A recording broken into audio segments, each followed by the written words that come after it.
Hey, Jeremy, awesome freaking question, dude. And I'm going to do as best I can to distill the research. And it's forced me to really dive in a little bit. And so I'm just going to focus on this one paper here. So the title says it all: Physiological Responses to Acute Cold Exposure in Young, Lean Men. Now, I think a lot of us have understood from the day we were young that when it's cold out and you go outside, you start shivering, and you know what? It's energy intensive, right? You're tired after.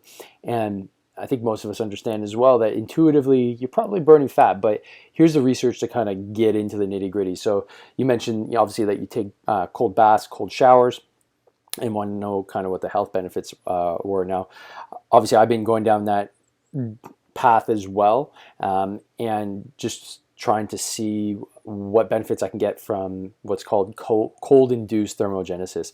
So this is a side of research that there's two branches. There's cold-induced thermogenesis for non-shivering, and then there's shivering cold-induced thermogenesis. Let's just talk about the non-shivering version, which is, I'm sure, what you're doing right now. Although you're probably hard as fuck, so you're probably doing the shivering kind as well.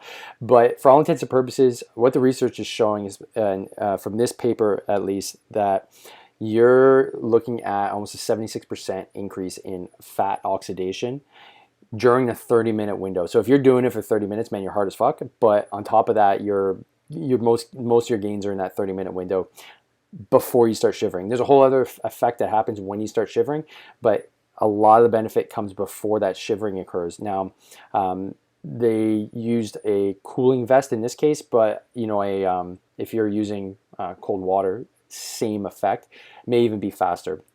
Now, another paper mentioned the mechanisms, because the mechanism isn't entirely known. There's a stress on the body. It does increase adrenal hormones. So the sympathetic nervous system, you have a spike in noradrenaline and epinephrine. That's, I guess, expected.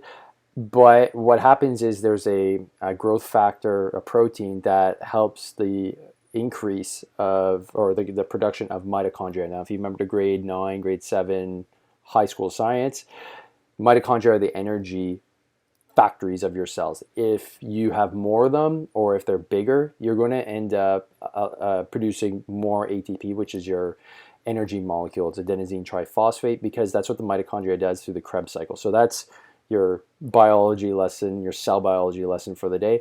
So you increase the volume of mitochondria by doing cold-induced therapy.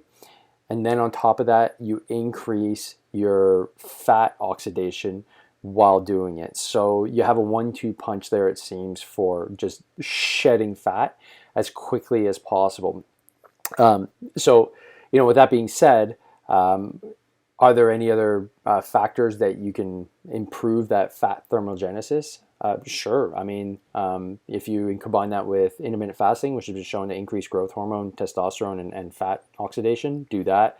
A low insulin inducing diet, so something like a keto diet, but I don't like calling it a keto diet. I like calling it like an insulin stable diet, where you're not necessarily eating tons of fat, but you're just not eating a lot of things that would spike your insulin levels.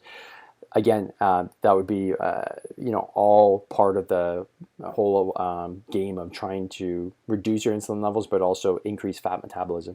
The other interesting thing is that when you have the cold-induced therapy process kind of happening, there's no carbohydrate oxidation. So that was something that I picked up from the study as well. So I hope that kind of puts things in context. And for anybody else that's listening and is curious about this, this is a work in progress. So you saw my post on doing a 5-day challenge. I'm now on to the next week, and I'm increasing the amount of time I'm going to spend in the shower. And somebody else posted like, hey dude, are you actually like hopping in a cold shower and then going hot, or doing hot then cold? I'm doing the hot then cold. I'm too much of a bitch to get in when it's super cold. I'm not there yet. I tried and it was preventing me from actually doing it. So I said, you know what? I'm going to get some quick wins. So I go hot, then I go cold, and it's bearable. But I will progress to the cold shower just straight up. And I'll definitely do a post on that later. So thanks, Jeremy. Great post. And yeah, good luck with your cold-induced thermogenesis, dude. Good luck.